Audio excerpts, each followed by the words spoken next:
Hey, I'm Ryan from Baratza, and today I'm going to show you how to dial in your Encore ESP Pro for a delicious pour-over. Pour-over is a favorite for both home brewers and for cafes for its clarity, its simplicity, and its control. Thanks to the Encore ESP Pro's stepless grind adjustment, dialing in a pour-over is easier and more precise than ever. I'm using a Hario V60, but the same method works great with Chemex, Kalita, or really any pour-over brewer. You'll need a kettle, a filter, a brewer, a scale, seriously, it makes life easier, a mug or carafe, and of course, your Encore ESP Pro. My brew recipe is 18 grams of freshly ground coffee, about 290 grams or about 11 ounces of filtered water, between 195 and 205 Fahrenheit. That's 90 to 96 degrees Celsius. I'm gonna bloom for about 30 seconds with 36 grams of water and aim for a total brew time under 3 minutes. I'm using a medium roast blend today, so let's set the grinder to setting 45.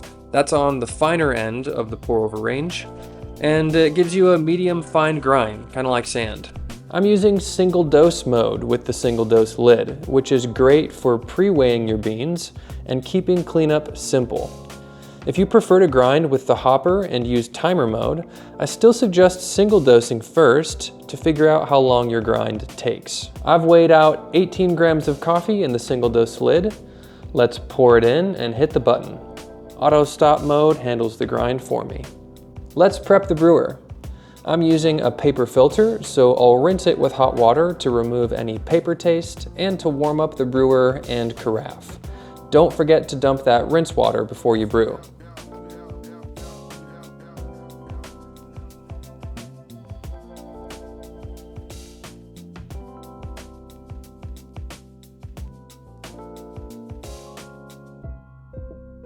Grounds go into the V60. I'll give them a little shake to level it out. Start your timer and pour with twice your coffee weight in water to bloom your coffee, about 36 grams here. And make sure to evenly saturate the grounds. I'll let it sit for 30 seconds so the coffee can degas. You'll see it bubble if your coffee's fresh. That's just what we want to see. Now that we've hit 30 seconds, I'll do the first full pour up to about 97 grams. Using a slow spiral motion to evenly saturate the bed. No harsh streams, we want a gentle and even extraction. Repeat 97 gram pours until you've hit the 290 gram mark, keeping the stream steady and avoiding turbulence, and starting your next pour before the dripper runs dry. It should be finished dripping out in under 3 minutes. Brewing's done.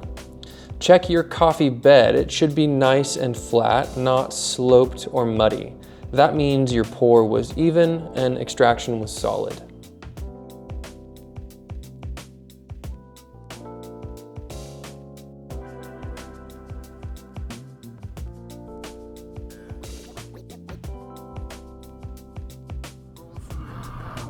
Okay, let's give it a taste.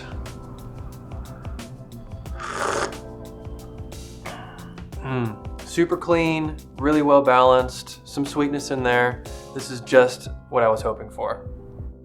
Didn't nail it on the first try? No problem. Here's how to adjust. Does your coffee taste watery or underwhelming?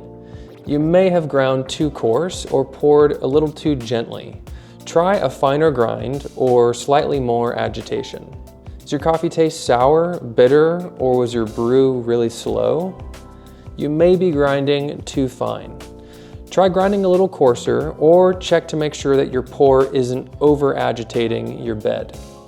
Brewing pour-over is all about control, from grind size to pour speed to your water temperature. And remember, a good grinder, some fresh coffee, and some practice go a long way. Got any questions? We'd be happy to help. Head to baratza.com/support. And if you want some more brew guides, make sure to follow us for more. Baratza, well grounded for over 25 years.